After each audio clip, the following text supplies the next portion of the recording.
Hello everyone, welcome to my class. இன்னைக்கு கிளாஸ்ல நாம பார்க்க போற topic fundamentals of play writing, concept, technique. இந்த டூ டாபிக்ஸ் பார்க்க போறோம். இது ஆக்சுவலா தியேட்டர் ஆர்ட் பேப்பர்ல யூனிட் 3ல ப்ரிஸ்கிரைப் பண்ணப்பட்டிருக்கிற ஒரு டாபிக். யூனிட் 3ல இது எல்லா டாபிக்ஸுமே இருக்கு. Concept, technique, physical balance, demonstration, the director and the stage. இதுல இன்னைக்கு கிளாஸ்ல நம்ம பார்க்க போறது concept and technique. Okay, so ஃபண்டமெண்டல்ஸ்னா உங்களுக்கு தெரியும் பேசிக்ஸ் ஆஃப் பிளே ரைட்டிங்ல இது எல்லா டாபிக்ஸும் வருது. இதுல ஃபர்ஸ்ட் டூ நம்ம இன்னைக்கு கிளாஸ்ல டிஸ்கஸ் பண்ண போறோம். Before we get in to the class, a kind request, நம்ம சேனல் என்ன சப்ஸ்கிரைப் பண்ணலைன்னா சப்ஸ்கிரைப் பண்ணுங்க, உங்க ஃப்ரெண்ட்ஸ்க்கும் ஷேர் பண்ணுங்க, சஜஸ்ட் பண்ணுங்க. தேங்க்யூ. ரைட், நான் இப்போ நம்ம ஒரு இன்ட்ரடக்ஷனோட இந்த டாபிக்ஸ்குள்ள போகலாம். ஸோ இன்ட்ரடக்ஷன், பிளே டைரக்டிங்னா என்ன, ஒரு ஃபண்டமெண்டல்ஸ்னு சொல்லியாச்சு. நம்ம பார்க்க போறது பேசிக்ஸ்னு பார்த்தாச்சு. பிளே டைரக்டிங் அப்படின்னா டைரக்ட் பண்றவர் என்ன பண்ணுவாரு அப்படின்னு சொன்னா, ஒரு டைரக்டர் ஒரு கதை வந்திருக்கு அவர்கிட்ட, கதையாசிரியர் எழுதி அவர்கிட்ட கொடுத்துட்டாரு அப்படின்னா, he should understand the play's meaning, themes and the writer's message. Meaning புரிஞ்சுக்கணும், அதோட தீம் என்ன, கான்செப்ட் என்ன, ஐடியா என்னன்னு புரிஞ்சுக்கணும், அது என்ன மெசேஜ் சொல்ல வருதுங்கிறதையும் புரிஞ்சுக்கணும். அவர் புரிஞ்சுக்கிட்டாருதான் மற்ற எல்லாருக்கும் அதை புரிய வைக்க முடியும். ஸோ டைரக்டர் ஃபர்ஸ்ட் அண்டர்ஸ்டாண்ட் பண்ணிக்கணும். அதுக்கப்புறம் director must analyse the script. அதுக்கப்புறம் ஸ்கிரிப்ட் அவர் அனலைஸ் பண்ணி அதை பார்ட்டா பிரிக்கணும். சீன் பை சீனா அதை பிரிக்கணும். கேரக்டர்ஸ்க்கு ஏற்ற மாதிரி அதை என்ன பண்ணணும், அந்த என்ன மாதிரி கேரக்டர் சேஞ்சஸ் இருக்கு அதெல்லாமே அவர் தான் தனக்குள்ள கொண்டு வரணும். அதுக்கப்புறம் அவர் ப்ராப்பரா story structure, this helps in building a strong story structure. ஒரு நல்ல ஸ்டோரி ஸ்ட்ரக்சரை அவர் ஃப்ரேம் பண்ணணும்.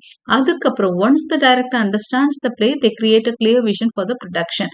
அவர் அண்டர்ஸ்டாண்ட் பண்ணிக்கிட்டாதான் he can create a clear vision for the production. அதுக்கப்புறம் தான் அவர் ப்ரொடக்ஷன் இதை எப்படி செலவு பண்ணி இதை எந்த மாதிரி பண்ணலாம் அப்படிங்கிறத முடிவெடுக்க முடியும். அதே மாதிரி அந்த பிளேயில இன்வால்வ் ஆயிருக்க மற்ற எல்லாரோடையும், டெக்னீஷியன்ஸா இருக்கட்டும், ஆக்டர்ஸா இருக்கட்டும், எல்லாரோடையும் அவர் பேசி இதை கருத்துக்களை உள்வாங்கி அதை செய்ய போறார். They make sure everyone in the crew works towards the same goal. So ஒரே கோல் நோக்கி அவங்க நகர போறாங்க. அப்போ இதுதான் ஒரு டைரக்டர் ஆரம்பத்துல செய்ய வேண்டிய விஷயங்கள். இது ஃபண்டமெண்டல். அடுத்தது கான்செப்ட் அண்ட் டெக்னிக். இதுவும் ஃபண்டமெண்டல் தான். கான்செப்ட்னா உங்களுக்கு தெரியும், ஐடியா ஆஃப் டைரக்டிங் எப்படி இருக்கணும், டெக்னிக்ஸ் எப்படி இருக்கணும் பிளே டைரக்டிங்லன்னு பார்க்க போறோம். Play directing starts with developing a clear vision for the play. இப்போ நம்ம பார்த்தது எல்லாமே கான்செப்ட் ஓரியன்டட் தான். ஓகே, இன்ட்ரோடக்ஷன்ல பார்த்ததே கான்செப்ட் தான். அப்போ ஒரு கிளியர் விஷன், பிளேக்கான ஒரு கிளியர் விஷனை உள்வாங்கணும்.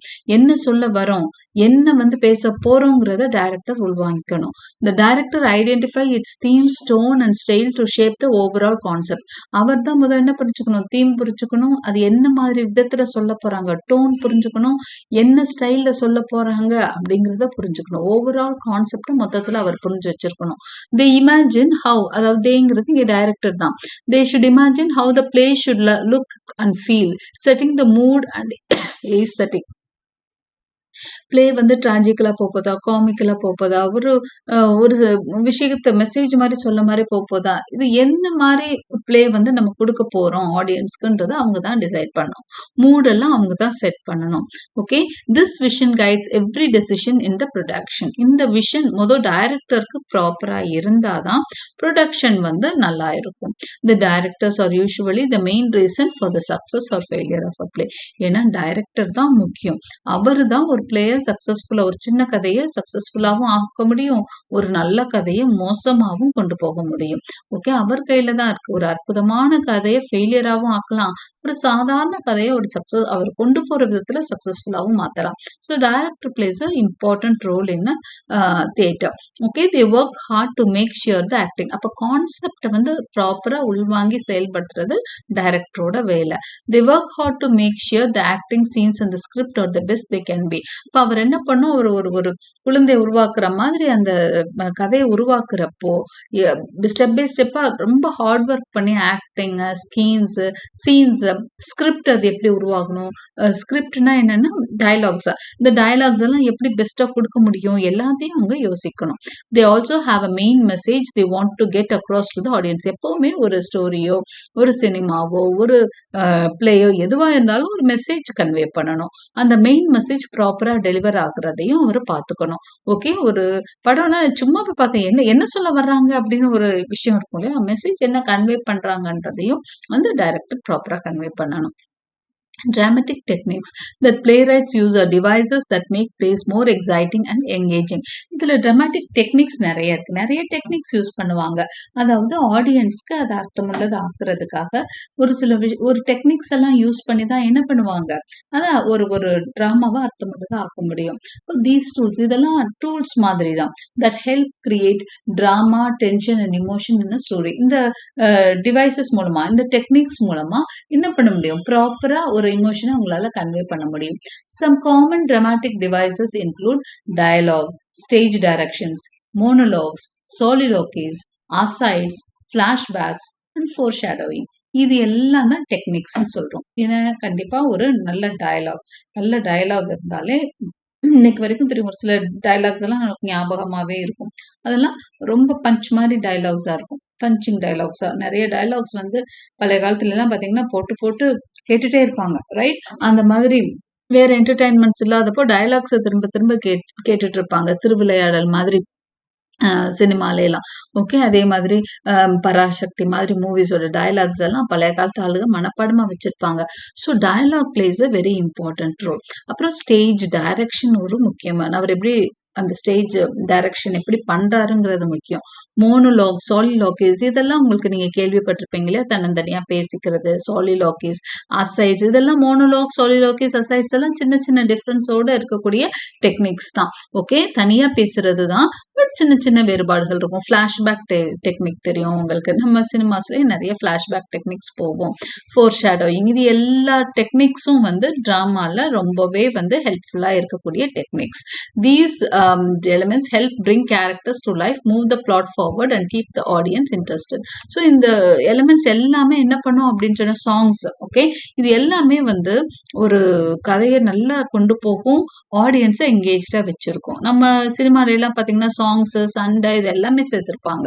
ஓகே, இதெல்லாம் டிராமா டெக்னிக்ஸ் தான். தியேட்டர் டெக்னிக்ஸா கூட அதை எடுத்துக்கலாம். The directors also use dramatic techniques like lighting, sound, costumes, இதுவும் டிராமாட்டிக் டெக்னிக்ஸ் தான். லைட்டிங் கொடுக்கறது நல்ல இதா இருக்கணும்ல, பிரகாசமா இருக்கணும். எடுத்திருக்க இது பாக்குறதுக்கு அந்த இது என்ன பண்ணும் அப்படின்னா, அந்த சீனரி எல்லாம் நல்ல செட்டிங். ஒரு லவ்வர்ஸ் வந்து எடுக்கிறாங்கன்னா அது சும்மா ஒரு போரிங்கா ஒரு நைட் ஹவர்ஸ்ல எடுத்தா நல்லா இருக்குமா?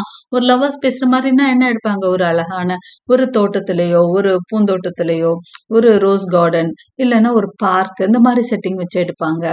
அந்தந்த இடத்துக்கு டோனுக்கு ஏற்ற மாதிரி என்ன பண்ணுவாங்க, செட்டிங்ஸ் மாத்துவாங்க, ரைட்? லைட்டிங், சவுண்ட் இதெல்லாம் அந்தந்த சீனுக்கு ஏற்ற மாதிரி மாத்தணும். சவுண்ட் அதுக்கேற்ற மாதிரி, ஒரு ஹாரர் மூவினா அதுக்கு எப்படி இருக்கணும், ஒரு நார்மல் மூவிக்கு எப்படி இருக்கணும், ஒரு அமைதியா போற மூவிக்கு சவுண்ட் சிஸ்டம் எப்படி வேணும். ஸோ இது எல்லாமே டைரக்டர் டிசைட் பண்ணும். காஸ்டியூம்ஸ், அந்த இதுக்கு ஏத்த மாதிரி காஸ்டியூம்ஸ். ஒரு ஏழையான வீட்டு பொண்ணுன்னு அவ கிராண்டா ட்ரெஸ் போட்டிருந்தா சூட் ஆகுமா? ஸோ அதே மாதிரி ஒரு ராஜா வீட்டு பொண்ணுன்றப்போ சிம்பிள் ட்ரெஸ் போட்டு நல்லா இருக்குமா? ஸோ காஸ்டியூம்ஸ் இது எல்லாமே வந்து டிராமாட்டிக் டெக்னிக்ஸ் தான் வந்துடும்.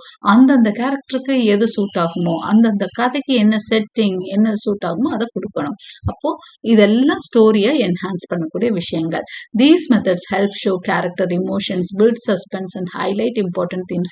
இது எல்லாமே ஆட் ஆகும். கேரக்டரோட இமோஷன்ஸை காமிக்கிறப்பையும், சஸ்பென்ஸ் பில்ட் பண்றப்பையும், தீம்ஸை ஹைலைட் பண்றப்பையும் இது எல்லாமே நம்மளுக்கு தேவைப்படும் டெக்னிக்ஸ் எல்லாமே. Sometimes plays use symbolism and metaphors to communicate deeper meanings. இன்னும் சில படங்கள்ல சிம்பாலிசம் இருக்கும், குறியீடுகள் இருக்கும். சின்ன ஒரு 2 டக்ஸ் மோதுற மாதிரி காமிப்பாங்க, இல்ல 2 பூக்கள் மோதுற மாதிரி காமிப்பாங்க, லவ்வர்ஸ் வந்து இன்டிமேட்டான சீன்ஸ்க்கு. ஸோ இந்த மாதிரி சிம்பிள்ஸ் எல்லாம் வந்து நிறைய யூஸ் பண்ணுவாங்க, ரைட்? நெக்ஸ்ட் வந்து conclusion. Dramatic devices are important because they make plays more immersive and enjoyable. இப்போ டிராமட்டிக் டிவைசஸ் ஏன் முக்கியம்னா, என்ஜாயபிளா ஒரு பிளேயை வச்சுக்கும். They add depth and detail, ரொம்ப ஆழத்தை கொடுக்குது ஒரு கதைக்கு. Making characters and events feel real, நமக்கு ஒரு ரியலான ஒரு கதை பார்க்குற மாதிரி ஒரு ஃபீலிங் கொடுக்கும். டெக்னிக்ஸ் அண்ட் டிவைசஸ் ஆர்டிஃபிஷியலா இருக்காது டெக்னிக்ஸ் டிவைசஸ் யூஸ் பண்றப்போ. These techniques also help connect the audience to the story, keeping them engage from start to finish. அப்போ முதல்ல இருந்து கடைசி வரைக்கும் அந்த ஆடியன்ஸ் எங்கேஜ்டா வச்சிருக்கிறதுக்கு இந்த டெக்னிக்ஸ் வந்து ரொம்ப ஹெல்ப்ஃபுல்லா இருக்கு. Hope you like this concept. Thank you for watching.